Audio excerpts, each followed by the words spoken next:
Digitalna 3D rekonstrukcija antičke Medijane ili srednjevekovnog Niša, mapiranje značajnijih istorijskih i kulturnih spomenika i turistički vodič kroz grad samo su neki od projekata za savremenu prezentaciju istorije i kulture Niša.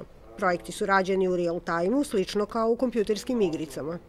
Postoji mogućnost da se uradi neki stari Niš, da prošetamo recimo tramvaj koji se šetao kroz Niš i sve to može da se postavi na internet, da su u okviru browsera posetioci sajta grada Niša da se prošetaju u realnom vremenu kroz grad.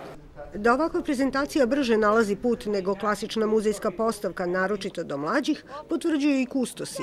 Kažu, posetilac muzeja danas traži mnogo više od posmatranja izloženog predmeta. Traži kontekst tog predmeta, znači traži da ga razume u potpunosti, odnosno putem savremenih tehnologija moguće je pružiti te informacije o tome gde je on nađen, kako je izgledao, rekonstrukciju. I pored toga, kažu na fakultetu, ustanove kulture u gradu i Republici tek povremeno se interesuju za ovakve projekte. Potencijal koji nudi fakultet je zaista velik i mislim da je on nedovoljno iskorišćen. Pogotovo ako se ima u obzir koja je sada godina jubileja. Ovi projekti ujedno su i rezultat novih metoda u radu fakulteta.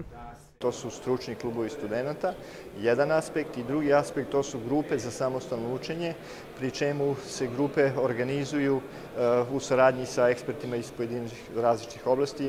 Sa ovog fakulteta ranije su izašle slične prezentacije Tesline laboratorije i najvećih njegovih pronalazaka.